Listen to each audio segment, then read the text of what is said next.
Assalamualaikum warahmatullahi wabarakatuh. Jumpa kembali teman-teman para pejuang ASN. Hari ini kita akan melakukan simulasi atau latihan soal ya teman-teman untuk P3K kompetensi teknis pengadministrasi perkantoran ya. Jadi kompetensi teknis pengadministrasi perkantoran. Nah, hari ini kita nanti akan melakukan simulasi sebanyak 50 soal.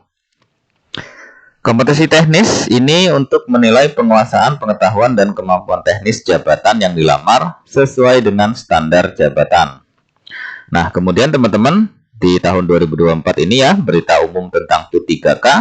Jadi sesuai dengan peraturan atau keputusan Menteri ya, Pan-RB nomor 347 tahun 2024 yang mengatur tentang mekanisme seleksi P3K tahun 2024 itu diinformasikan dalam keputusan tersebut bahwasanya dipastikan tidak ada ambang batas ya teman-teman. Jadi tidak ada ambang batas atau tidak ada passing grade. Jadi tidak ada passing grade. Jadi minimal nilai harus ditempuh itu berapa itu tidak diatur atau tidak ada di aturan yang baru ini 347 2024. Terus bagaimana untuk menentukan kelulusan bisa menjadi P3K? Jadi di dalam aturan itu bahwasanya pelamar itu wajib mengikuti seleksi, akan tetapi pelamar akan dinyatakan lulus ya. Dia dinyatakan lulus apabila berperingkat terbaik teman-teman. Ya, berperingkat terbaik atau nilai paling tinggi. Nah, jadi mekanisme yang dipakai itu adalah mekanisme perankingan ya, atau mekanisme mengambil nilai tertinggi atau nilai terbaik. Nah, itu teman-teman ya, kaitannya dengan aturan mekanisme seleksi P3K tahun 2024. Selanjutnya, pengadministrasi perkantoran itu mempunyai tugas untuk melaksanakan kegiatan dukungan administrasi perkantoran yang meliputi menyiapkan bahan, koordinasi, dan penyusunan laporan di bidang pengadministrasian umum, pemerintahan, dan pelayanan publik. Uraian tugasnya ini ada 8 ya, melakukan kegiatan pengadministrasian ya, yang meliputi penyiapan bahan, koordinasi, dan penyusunan laporan di bidang pengadministrasian umum.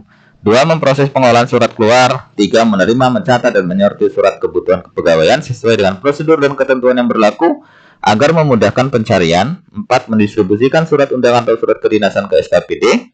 5. Memberi lembar pengantar pada surat sesuai dengan prosedur dan ketentuan yang berlaku agar memudahkan pengendalian. 6. Mengelompokkan surat usul pengembangan SDM menurut jenis dan sifatnya sesuai dengan prosedur dan ketentuan yang berlaku agar tertib administrasi. 7. Pembuatan rencana kebutuhan barang unit, rencana tahunan barang unit, dan pengadaan barang. 8. Memberikan pelayanan kepada masyarakat. Oke, itu uraian tugasnya. Kurang lebihnya seperti ini ya teman-teman uraian tugasnya. Kita langsung masuk ke simulasi soal. Soal yang pertama. Salah satu karakteristik administrasi perkantoran yang dapat dilakukan di mana saja, baik di kantor maupun di luar kantor adalah A. Bersifat terbuka dan luas. B. Bersifat pelayanan. C. Dilaksanakan oleh semua pihak. D. Bersifat terbimbing. Atau E. Bersifat terkoordinasi. Jawabannya adalah Oke, sudah tahu jawabannya? Kita lihat jawabannya. Oke, jawabannya yang A teman-teman ya. Kita lihat pembahasan. Salah satu karakteristik administrasi perkantoran yang dapat dilakukan di mana saja, baik di kantor maupun di luar kantor adalah bersifat terbuka dan luas. Sehingga jawabannya benar adalah yang A ya, bersifat terbuka dan luas. Oke, soal selanjutnya. Berikut yang tidak termasuk fungsi administrasi adalah A. Perencanaan, B. Pengorganisasian, C. Pelaksanaan, D. Pengendalian, atau E. Pengawasan. Jawabannya adalah yang tidak ya teman-teman. Yang ditanya adalah yang tidak termasuk ya. Iya, jawabannya yang E teman-teman ya. Kita lihat pembahasan. Beberapa fungsi administrasi adalah perencanaan, pengorganisasian, pelaksanaan, pengendalian, evaluasi, pengadaan SDM, dan directing atau bimbingan. Sehingga yang bukan itu adalah yang pengawasan atau yang E. Kita ke soal selanjutnya. Beberapa tugas yang perlu dilakukan oleh administrasi perkantoran meliputi seperti di bawah ini kecuali A. Menjawab telepon masuk, B. Filling atau rekap data, C. Melakukan penjadwalan, D. Front office, atau E. Pengamanan kantor. Jawabannya adalah Oke, jawabannya yang benar adalah yang E ya, pengamanan kantor. Kita lihat pembahasan. Pengamanan kantor dilakukan oleh petugas keamanan ya. Jadi yang betul jawabannya adalah yang E ya, yang kecuali pengamanan kantor. Selanjutnya, istilah administrasi dalam pengertian sempit disebut juga dengan A. Tata kelola, B. Tata urusan, C. Tata usaha, D. Ketatausahaan, E. Tata niaga. Jawabannya adalah ya, jawabannya adalah ketatausahaan ya. Kita lihat pembahasan. Istilah administrasi dalam pengertian sempit disebut juga dengan tata usaha ya. Atau clerical work, office work. Seluruh kegiatan ketatausahaan dapat dirangkum dalam 3 kelompok, yaitu korespondensi, ekspedisi, dan pengarsipan. Jadi ini yang betul adalah yang C, teman-teman ya. Tata usaha. Ini mohon maaf. Nah, yang betul yang C ya. Ini kita hapus sebentar. Nah, yang betul adalah yang C, teman-teman. Jadi istilah administrasi dalam pengertian sempit disebut juga dengan tata usaha. Jadi jawabannya adalah yang C ya. Tata usaha. Oke, kita ke soal selanjutnya. Sifat administrasi yang meliputi tata usaha melayani pelaksanaan pekerjaan operatif untuk mencapai tujuan suatu organisasi adalah A. Bersifat terbuka dan luas, B. Bersifat sempit, C. Bersifat pelayanan, D. Bersifat mengikat, atau E. Bersifat merembes. Jawabannya adalah ya, jawabannya yang C, teman-teman ya. Kita lihat pembahasan. Sifat administrasi yang meliputi tata usaha melayani pelaksanaan pekerjaan operatif untuk mencapai tujuan suatu organisasi adalah bersifat pelayanan ya. Jadi jawabannya benar adalah yang C, bersifat pelayanan. Selanjutnya, berikut ini yang menjadi unsur administrasi adalah A. Manajemen, B. Analis, C. Teknis, D. Rutin, atau E. Observasi. Jawabannya adalah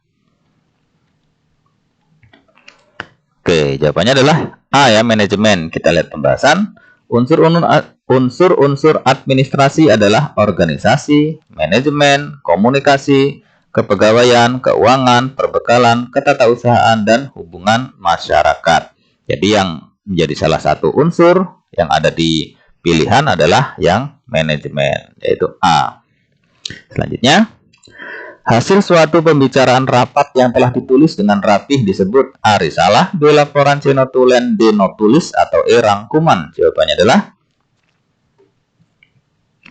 ya, jawabannya yang betul adalah notulen ya, teman-teman ya. C. Kita lihat pembahasan. Hasil suatu pembicaraan rapat yang telah ditulis dengan rapi disebut notulen atau notula rapat. Notulen merupakan catatan singkat yang berisi inti pembicaraan rapat, termasuk hal-hal yang dibahas diputuskan. Notulen biasanya dibuat oleh seorang yang disebut notulis. Nah, jadi jawabannya adalah hasil suatu pembicaraan rapat yang ditulis dengan rapi itu disebut notulen. Nah, yang tukang nulis ya, yang penulisnya itu disebut notulis. Oke, jawabannya yang C ya, notulen. 8. Seseorang yang bertugas membuat catatan selama berlangsungnya rapat disebut A. Notulen, B. Nomaden, C. Notulis, D. Sekretaris, atau C. Notaris. Jawabannya adalah ya, betul. Jawabannya C ya. Notulen merupakan catatan singkat yang berisi inti pembicaraan rapat termasuk hal-hal yang dibahas dan diputuskan, dan notulen biasanya dibuat oleh seorang yang disebut notulis ya. Nah, sehingga jawabannya benar adalah yang C ya, notulis. Selanjutnya, fungsi notulen sebagai berikut kecuali A. Bahan bukti tertulis, B. Pedoman, C. Pengingat, D. Sebagai sumber informasi bagi yang tidak hadir dalam rapat, atau E. Sebagai bahan pembanding. Jawabannya adalah kita lihat jawabannya, teman-teman. Ya, jawabannya adalah yang E ya, karena kecuali ya. Kita lihat pembahasan. Notulen memiliki beberapa fungsi, di antaranya adalah bukti tertulis, pedoman, pengingat, sumber informasi, proteksi resmi, dan acuan. Nah, sehingganya di sini yang bukan adalah sebagai bahan pembanding ya. Oke, kita lanjut ke soal berikutnya. Filing system istilah yang digunakan pada A. Penyimpanan arsip, B. Peminjaman arsip, C. Penyusutan arsip, D. Klasifikasi arsip dinamis, E. Klasifikasi arsip dinamis inaktif. Jawabannya adalah Filing system ya. Ya, jawabannya adalah penyimpanan arsip ya. Ingat-ingat teman-teman, filing system istilah yang digunakan pada penyimpanan arsip. Kita lihat pembahasan. Filing system merupakan istilah yang digunakan untuk sistem pengarsipan. Filing system adalah kegiatan untuk mengatur, memelihara, dan menyimpan arsip agar tersimpan dengan rapih dan mudah dicari. Jadi jawabannya benar adalah penyimpanan arsip ya, yang A. 11. Dokumen yang menyangkut materi, ukuran, tata letak, berat, sarana, prasarana, dan lain sebagainya adalah A. Dokumen fisik, B. Dokumen aktif, C. Dokumen intelektual, D. Dokumen pasif, atau E. Dokumen pribadi. Jawabannya adalah ya, dokumen fisik teman-teman ya. Kita lihat pembahasan. Dokumen yang menyangkut materi, ukuran, berat, tata letak, sarana prasarana, dan lain sebagainya adalah dokumen fisik ya. Selain dokumen fisik, ada juga jenis dokumen lainnya, yaitu dokumen intelektual. Jadi dokumen intelektual dibuat berdasarkan tujuan, isi subjek, sumber, metode penyebaran, cara memperoleh, keaslian dokumen, dan lain sebagainya. Jadi jawaban yang betul itu adalah yang A ya, yang dokumen fisik. Karena yang ditanya itu adalah materi, ukuran, tata letak, berat, sarana, prasarana ya. Nah, sehingga itu adalah dokumen fisik. Oke, selanjutnya. Jika Anda ingin membuat presentasi untuk rapat, perangkat lunak yang paling sesuai untuk digunakan adalah A. Microsoft Access, B. Microsoft PowerPoint, C. Microsoft Word, D. Adobe Illustrator, atau E. Google Sheet. Jawabannya adalah untuk presentasi teman-teman, ini sangat mudah ya. Betul. Tentunya teman-teman yang sering membuat bahan presentasi itu tidak asing lagi dengan Microsoft PowerPoint ya. Kita lihat pembahasan. Microsoft PowerPoint adalah perangkat lunak yang digunakan untuk membuat presentasi visual yang efektif untuk rapat atau acara lainnya. Jadi jawabannya adalah yang B, Microsoft PowerPoint. Untuk menyampaikan presentasi yang efektif, penting untuk A. membaca seluruh slide secara verbatim, B. menyediakan banyak detail tanpa struktur, C. memiliki pesan yang jelas dan mendukung dengan visual yang relevan, D. menghindari interaksi dengan audiens, E. menggunakan jargon teknis yang kompleks. Jawabannya adalah ya, jawabannya yang C teman-teman ya. Kita lihat pembahasan. Presentasi yang efektif itu memerlukan pesan yang jelas serta dukungan visual yang relevan untuk mempermudah pemahaman audiens. Sehingga jawaban yang benar adalah yang C ya, memiliki pesan yang jelas dan mendukung dengan visual yang relevan. Selanjutnya, saat menulis email, hal pertama yang harus dilakukan adalah A. menulis subjek yang jelas dan relevan, B. menyusun paragraf panjang, C. menggunakan bahasa informal, D. menyertakan lampiran tanpa penjelasan, atau E. mengabaikan pengaturan format. Jawabannya adalah ya, jawabannya yang benar adalah yang A teman-teman ya. Kita lihat pembahasan. Menulis subjek yang jelas dan relevan membantu penerima memahami tujuan email dan meningkatkan kemungkinan email dibaca dengan seksama.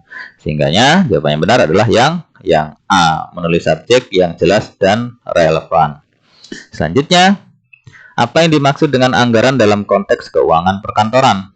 A. Dokumen yang mencatat semua transaksi penjualan, B. perencanaan dan pembatasan pengeluaran untuk periode tertentu, C. laporan tahunan tentang laba rugi, D. dokumen yang menyimpan data pelanggan, atau E. catatan mengenai kegiatan pemasaran. Jawabannya adalah yang B teman-teman ya. Anggaran adalah rencana yang mengatur pengeluaran dan pendapatan selama periode tertentu, membantu dalam pengelolaan keuangan perkantoran. Anggaran berfungsi untuk memproyeksikan operasi perusahaan dalam laporan keuangan, menjamin setiap rencana kegiatan selaras, mengukur pencapaian efisiensi dan efektivitas kegiatan, menjadi acuan kerja perusahaan untuk mencapai tujuan. Sehingga jawaban yang benar adalah D ya, perencanaan dan pembatasan pengeluaran untuk periode tertentu. Oke, selanjutnya.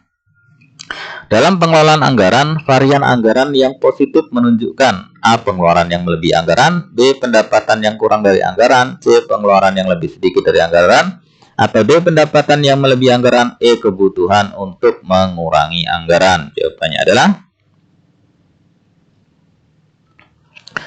adalah yang C teman-teman ya. Kita lihat pembahasan. Varians anggaran yang positif menunjukkan bahwa pengeluaran lebih sedikit dari yang dianggarkan, yang bisa menandakan pengelolaan anggaran yang efisien. Jadi jawabannya yang C, teman-teman ya.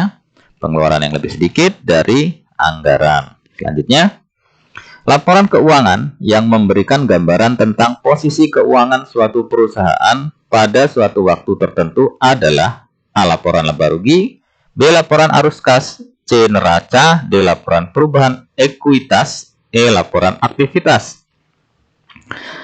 Jawabannya yang benar adalah neraca, teman-teman ya. Kita lihat pembahasan.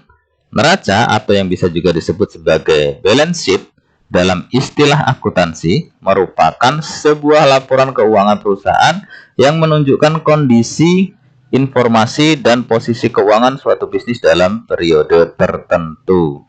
Jadi jawabannya yang benar adalah yang C, yaitu neraca. Selanjutnya, apa tujuan utama dari audit internal? A. Meningkatkan keuntungan perusahaan, B. Menilai efektivitas sistem pengendalian internal dan kepatuhan terhadap kebijakan, C. Mengurangi biaya operasional, D. Mengembangkan produk baru, atau E. Menyusun laporan tahunan. Jawabannya adalah yang B, teman-teman ya. Audit internal bertujuan untuk menilai efektivitas sistem pengendalian internal dan memastikan bahwa perusahaan mematuhi kebijakan dan prosedur yang ada. Sehingga jawabannya benar adalah yang B, efektivitas sistem pengendalian internal dan kepatuhan terhadap kebijakan. Selanjutnya, salah satu manfaat utama dari pengelolaan anggaran yang baik adalah A. Mengurangi jumlah laporan keuangan, B. Mengontrol pengeluaran dan memaksimalkan efisiensi penggunaan dana, C. Meningkatkan harga saham perusahaan, D. Mengurangi beban administrasi, atau E. Menghindari kewajiban pajak. Jawabannya benar adalah yang B ya. Kita lihat pembahasan. Pengelolaan anggaran yang baik membantu mengontrol pengeluaran dan memaksimalkan penggunaan dana untuk meningkatkan efisiensi keuangan perusahaan. Sehingga jawaban yang paling tepat adalah yang B ya. Mengontrol pengeluaran dan memaksimalkan efisiensi penggunaan dana. Selanjutnya, laporan keuangan yang menggambarkan kinerja perusahaan selama periode tertentu adalah A. Neraca, B. Laporan perubahan ekuitas, C. Laporan arus kas, D. Laporan audit, atau E. Laporan laba rugi. Jawabannya adalah, jadi keuangan yang menggambarkan kinerja perusahaan ini, teman-teman. Ya, jawabannya adalah yang laporan laba rugi ya. Kita lihat pembahasan. Laporan laba rugi menunjukkan pendapatan, biaya, dan laba atau rugi perusahaan selama periode tertentu, memberikan gambaran tentang kinerja keuangan perusahaan. Nah, sehingga jawaban yang paling pas adalah yang E ya, laporan laba rugi. Selanjutnya, laporan yang menunjukkan arus kas masuk dan keluar dari perusahaan selama periode tertentu adalah A. Neraca, B. Laporan laba rugi, C. Laporan arus kas, D. Laporan perubahan ekuitas, atau E. Laporan anggaran. Jawabannya adalah ya, laporan arus kas ya, teman-teman. Kita lihat pembahasan. Laporan arus kas memberikan informasi tentang arus kas masuk dan keluar dari perusahaan selama periode tertentu, yang penting untuk memahami likuiditas dan kesehatan keuangan perusahaan. Jadi jawabannya adalah laporan arus kas. Selanjutnya, salah satu tujuan utama dari manajemen perkantoran adalah A. Mengurangi jumlah karyawan, B. Meningkatkan struktur organisasi tanpa mempertimbangkan proses, C. Menjamin kelancaran operasional dan efisiensi di lingkungan kantor, D. Menghilangkan semua proses administratif, atau E. Mengurangi penggunaan teknologi. Jawabannya benar adalah yang C, teman-teman ya. Kita lihat pembahasan. Manajemen perkantoran bertujuan untuk memastikan bahwa semua proses dan aktivitas di kantor berjalan dengan lancar dan efisien. Jadi, menjamin kelancaran dan efisien sesuai dengan yang C, teman-teman ya. Menjamin kelancaran operasional dan efisien di lingkungan kantor. Selanjutnya, dalam perencanaan dan pengorganisasian, apa yang dimaksud dengan struktur organisasi? A. Sistem pembayaran karyawan secara tepat dan berurut. B. Prosedur untuk mengelola inventaris barang kantor. C. Tata cara pembagian tugas dan tanggung jawab di dalam organisasi. D. Proses penetapan anggaran tahunan yang dilakukan tahun sebelumnya. Atau E. Pengaturan jadwal rapat kepada seluruh pegawai. Jawabannya teman-teman? Ya, jawabannya yang benar adalah yang C ya. Struktur organisasi mengacu pada pembagian tugas dan tanggung jawab dalam organisasi yang membantu mengatur dan mengelola sumber daya secara efektif. Jadi di sini adalah tata cara pembagian tugas dan tanggung jawab di dalam organisasi. Jawabannya yang benar adalah yang C. Selanjutnya, apa yang dimaksud dengan sistem pengendalian dalam manajemen perkantoran? A. Proses merancang produk baru. B. Proses pemantauan dan penyesuaian untuk memastikan bahwa aktivitas berjalan sesuai rencana. C. Proses menyusun laporan tahunan yang dilakukan untuk dasar penyusunan anggaran tahun berikutnya. D. Proses pemasaran produk. Atau E. Proses pengembangan karyawan. Jawabannya adalah jawabannya adalah yang B teman-teman ya. Kita lihat pembahasan. Sistem pengendalian dalam manajemen perkantoran melibatkan pemantauan dan penyesuaian untuk memastikan bahwa aktivitas organisasi berjalan sesuai dengan rencana dan standar yang telah ditetapkan. Jadi jawabannya adalah yang B. Proses pemantauan dan penyesuaian untuk memastikan bahwa aktivitas berjalan sesuai rencana. Selanjutnya, efektivitas kerja dapat diukur dengan A. Jumlah karyawan yang ada. B. Seberapa baik karyawan menyelesaikan tugas sesuai dengan tujuan yang telah ditetapkan. C. Jumlah jam kerja yang dipantau. D. Jumlah peralatan yang digunakan. Atau E. Lokasi kantor. Jawabannya adalah jawabannya adalah yang B.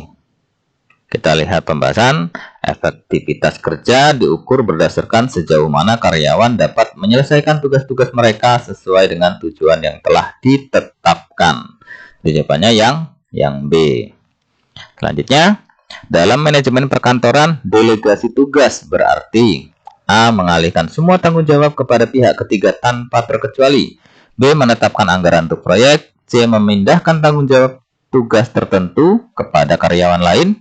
D. Mengabaikan laporan keuangan. Atau E. Mengurangi jumlah rapat yang diadakan pada tahun anggaran. Jawabannya adalah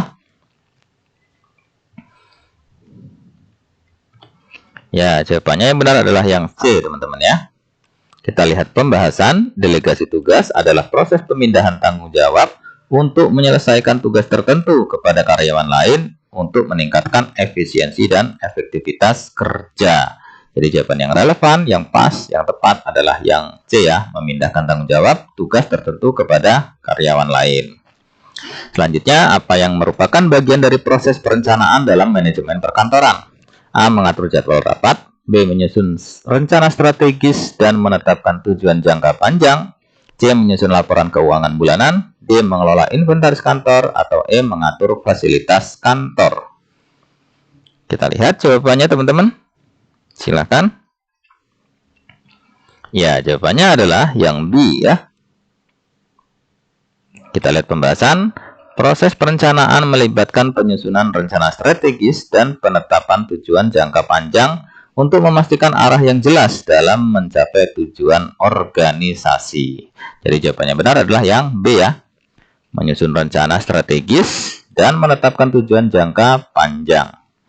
Selanjutnya, salah satu tantangan dalam manajemen perkantoran adalah A. Menjaga keseimbangan antara tugas administratif dan operasional. B. Mengurangi biaya operasional dengan menambah karyawan. C. Menghindari penggunaan teknologi baru.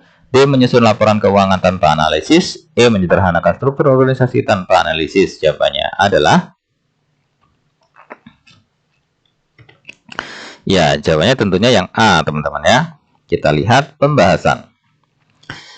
Menjaga keseimbangan antara tugas administratif dan operasional adalah tantangan penting dalam manajemen perkantoran untuk memastikan bahwa semua aspek organisasi berjalan dengan efisien.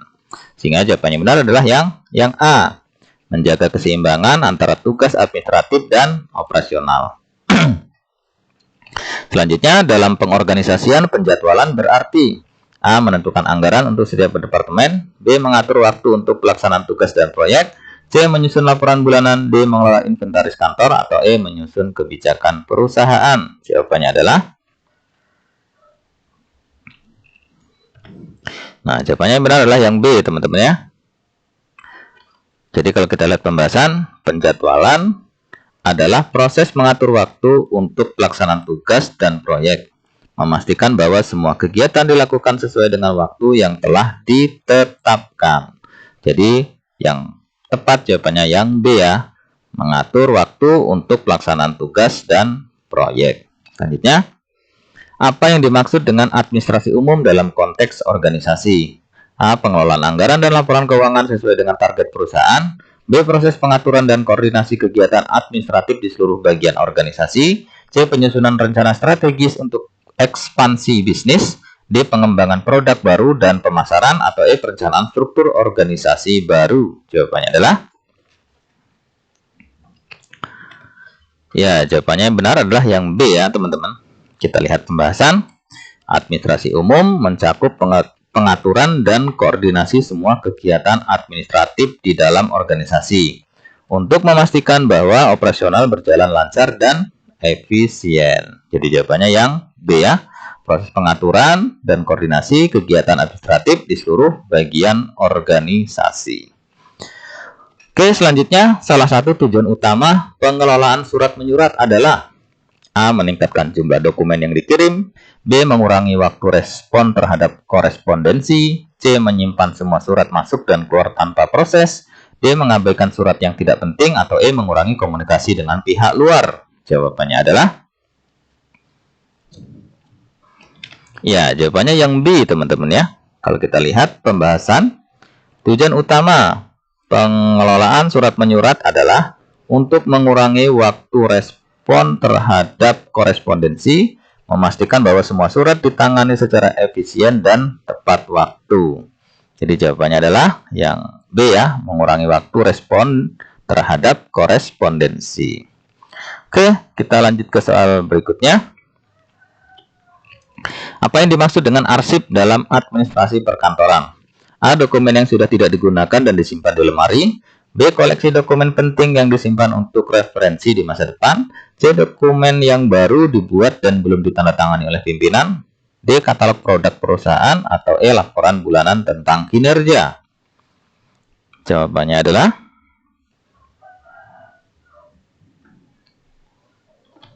ya, jawabannya adalah yang B, teman-teman ya. Kita lihat pembahasan. Arsip adalah koleksi dokumen yang penting dan disimpan untuk referensi dan penggunaan di masa depan. Memastikan bahwa informasi penting dapat diakses kembali saat dibutuhkan. Jadi jawabannya yang benar adalah yang B ya. Koleksi dokumen penting yang disimpan untuk referensi di masa depan. Selanjutnya, salah satu tanggung jawab dalam administrasi umum adalah A. Mengelola program pemasaran dengan baik dan efisien. B. Menyusun kebijakan sumber daya manusia agar teratur. C. Mengatur kegiatan sehari-hari yang mendukung fungsi organisasi. D. Mengembangkan produk baru. Atau E. Menetapkan harga produk. Jawabannya adalah yang C, teman-teman ya. Kita lihat pembahasan. Tanggung jawab administrasi umum termasuk mengatur kegiatan sehari-hari yang mendukung semua fungsi dalam organisasi agar operasional berjalan lancar. Jadi yang tepat adalah yang C ya, mengatur kegiatan sehari-hari yang mendukung fungsi organisasi. Selanjutnya, dalam pengelolaan surat menyurat, apa yang dimaksud dengan sistem pengarsipan? A. Proses penyimpanan dan pemusnahan dokumen lama. B. Metode penyimpanan dan pengorganisasian surat agar mudah diakses kembali. C. Mengirimkan surat secara manual. D. Menyusun laporan keuangan. Atau E. Menyimpan surat dalam format manual dan elektronik tanpa backup. Jawabannya adalah, oke, jawabannya benar adalah yang B, teman-teman ya. Sistem pengarsipan adalah metode penyimpanan dan perorganisasian surat untuk memastikan bahwa dokumen dapat diakses kembali dengan mudah dan cepat saat diperlukan. Jadi jawabannya adalah yang B ya, metode penyimpanan dan pengorganisasian surat agar mudah diakses kembali. Selanjutnya, Salah satu prinsip penting dalam pengelolaan arsip adalah A. Menyimpan arsip tanpa mengatur kategori, B. Menghapus arsip yang tidak relevan tanpa pencatatan, C. Menyimpan arsip dengan sistem pengkategorian dan pengkodean yang baik, D. Menyimpan arsip secara acak di dalam lemari arsip, E. Menghindari penggunaan teknologi dalam penyimpanan arsip. Jawabannya adalah jawabannya yang betul adalah yang C, teman-teman ya. Kita lihat pembahasan. Menyimpan arsip dengan sistem pengkategorian dan pengkodean yang baik memastikan bahwa dokumen dapat diakses dan ditemukan dengan cepat dan mudah. Jadi jawabannya yang benar adalah yang C ya. Menyimpan arsip dengan sistem pengkategorian dan pengkodean yang baik. Jawabannya adalah yang C. Selanjutnya, dalam administrasi umum penting untuk memiliki A. Struktur organisasi yang kompleks dan lengkap, B. Kebijakan yang tidak terdefinisi, C. Prosedur dan kebijakan yang jelas dan terdokumentasi, D. Berbagai jenis perangkat lunak yang tidak terintegrasi dan manual, atau E. Dokumen yang tidak diatur dengan baik dalam pengarsipannya. Jawabannya adalah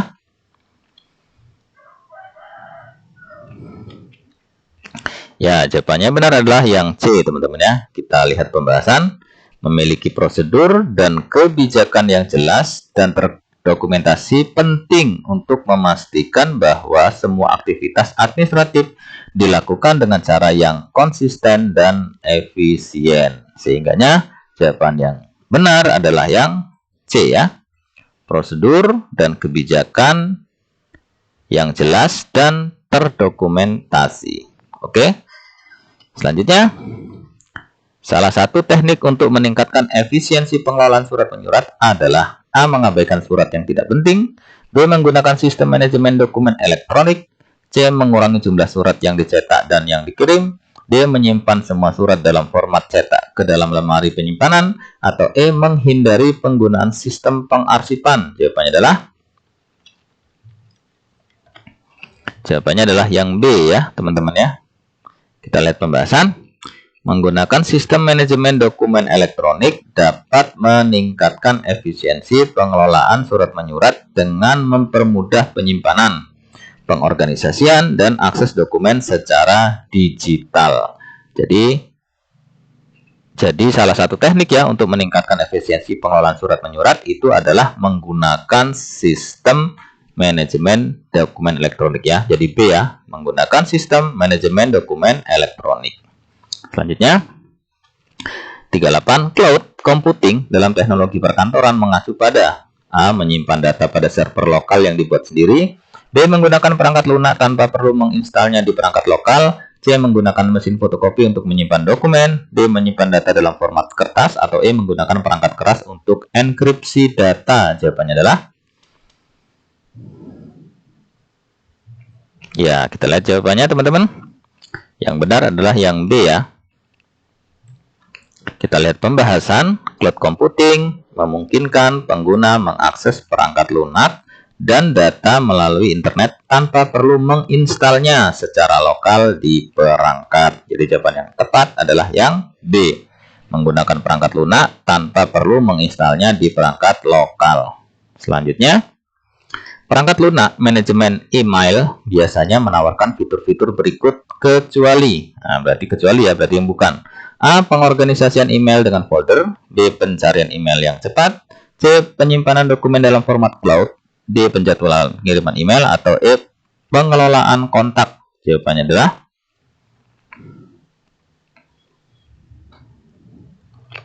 jawabannya adalah yang C, teman-teman ya.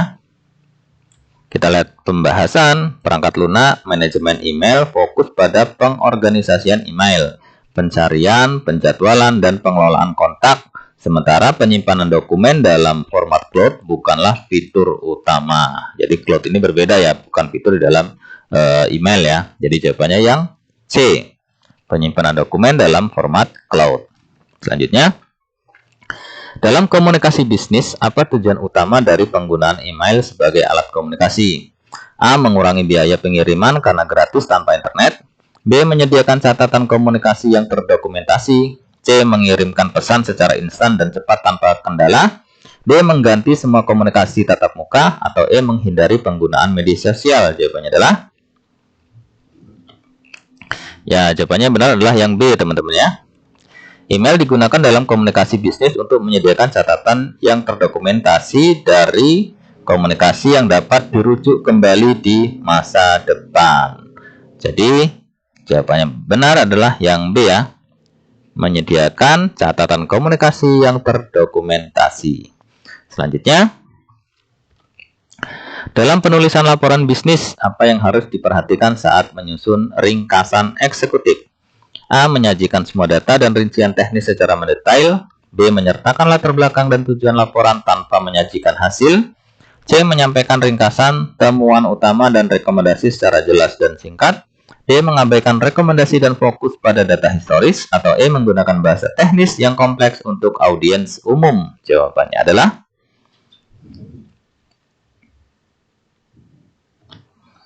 ya, jawabannya yang benar adalah yang C, teman-teman ya. Ringkasan eksekutif harus menyajikan temuan utama dan rekomendasi dari laporan secara jelas dan singkat, memberikan gambaran umum yang mudah dipahami tanpa rincian teknis yang mendalam. Jadi jawabannya yang C ya, menyampaikan ringkasan temuan utama dan rekomendasi secara jelas dan singkat. Jadi jawabannya benar adalah yang C. Selanjutnya, berikut ini adalah jenis dokumen berdasarkan kepentingannya, kecuali. Nah, ada kata kecuali ya, berarti yang bukan. A. Dokumen pribadi. B. Dokumen sejarah. C. Dokumen pemerintah. D. Dokumen biasa. Atau E. Dokumen niaga. Jawabannya adalah ya, jawabannya yang betul adalah yang D ya, dokumen biasa. Kita lihat pembahasan. Jenis dokumen berdasarkan kepentingannya adalah dokumen pribadi, dokumen pemerintah, dokumen sejarah, dan dokumen niaga. Jadi yang bukan adalah dokumen biasa. Sehingga jawaban yang betul adalah yang D. Selanjutnya, kegiatan mencari, mengumpulkan, menyusun, menyelidiki, meneliti, dan mengelola serta memelihara dan menyiapkan dokumen baru sehingga lebih bermanfaat adalah pengertian dari A. Surat, B. Arsip, C. Dokumen, D. Dokumentasi, atau E. Berkas. Jawabannya adalah mudah ya teman-teman? Iya, jawabannya betul adalah dokumentasi teman-teman. Kita lihat pembahasan. Kegiatan mencari, mengumpulkan, menyusun, menyelidiki, meneliti, dan mengelola serta memelihara dan menyiapkan dokumen baru sehingga lebih bermanfaat adalah pengertian daripada dokumentasi ya. Jadi jawabannya betul adalah yang D, dokumentasi. Selanjutnya, surat-surat yang berharga yang dapat dipakai sebagai alat pembuktian peristiwa penting yang terjadi pada diri seseorang adalah pengertian dari A. Dokumen pribadi, B. Dokumen biasa, C. Dokumentasi, D. Dokumen pemerintah, atau E. Dokumen negara. Jawabannya adalah A ya, dokumen pribadi. Kita lihat pembahasan. Surat-surat yang berharga yang dapat dipakai sebagai alat pembuktian peristiwa penting yang terjadi pada diri seseorang adalah dokumen pribadi ya. Adalah dokumen pribadi. Dokumen pribadi merupakan surat keterangan pribadi yang bersifat pribadi dan sangat penting dibuat. Jadi jawabannya adalah yang A ya, dokumen pribadi. Selanjutnya, akte kelahiran, STTB, piagam, KTP, SIM, surat nikah, dan lain-lain adalah dari dokumen A. Dokumen pribadi, B. Dokumen niaga, C. Dokumen umum, D. Dokumen privat, atau E. Dokumen resmi. Jawabannya adalah ya, tentunya yang A teman-teman ya. Akte, STTB, piagam, KTP, SIM, surat nikah, dan lain-lain itu merupakan dokumen pribadi. Kita lihat pembahasan ya. Nah, ini sama ya, akte kelahiran, STTB, piagam, KTP, SIM, dan surat nikah merupakan dokumen pribadi ya.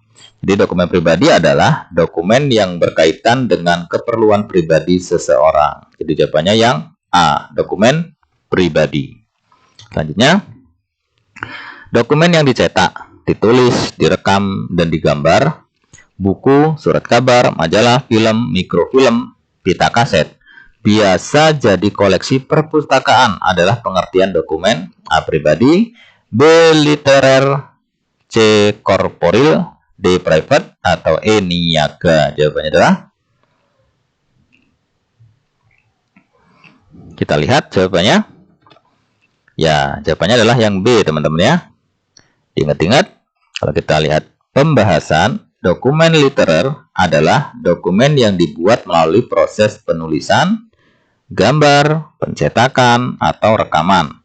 Dokumen literer biasanya disimpan di perpustakaan. Contoh dokumen literer adalah buku, majalah, komik, film, dan lain-lain. Jadi, jawaban yang paling pas tepat adalah yang B ya, dokumen literer.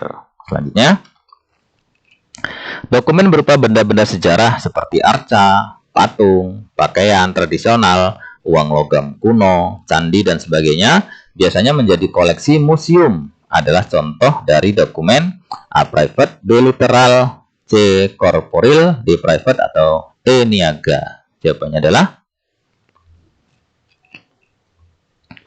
ayo, dokumen apa?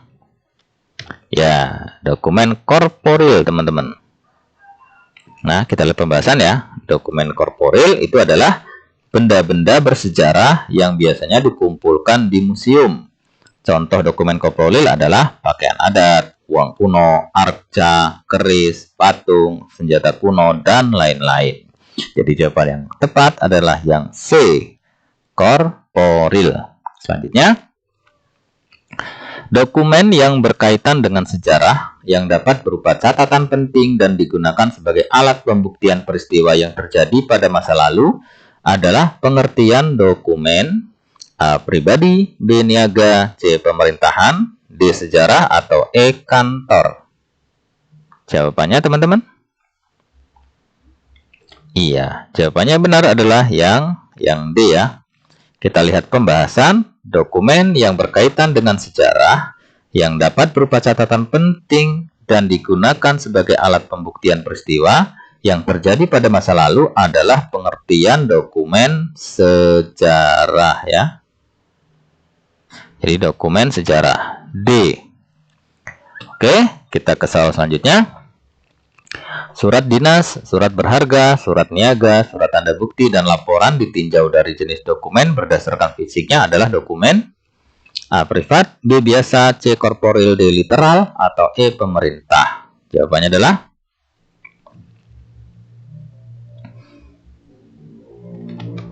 ya. Jawabannya adalah yang A private ya. Jadi jenis dokumen berdasarkan fisiknya itu adalah dokumen privat. Kita lihat pembahasan ya. Dokumen privat adalah dokumen yang bersifat pribadi dan biasanya disimpan dengan sistem kearsipan tertentu. Contoh dokumen privat antara lain adalah akta kelahiran, ijazah, EKTP, SIM, kartu keluarga, surat berharga, surat dinas, surat niaga, laporan, dan bukti transaksi. Jadi jawabannya benar adalah yang A ya, dokumen private. Oke, terakhir teman-teman, soal ke-50. Dokumen digital yang dapat diakses, dibagikan, dan diperbarui secara terus-menerus disebut dokumen A. Dokumen dinamis, B. Dokumen statis, C. Dokumen pribadi, D. Dokumen biasa, atau E. Dokumen privat. Jawabannya adalah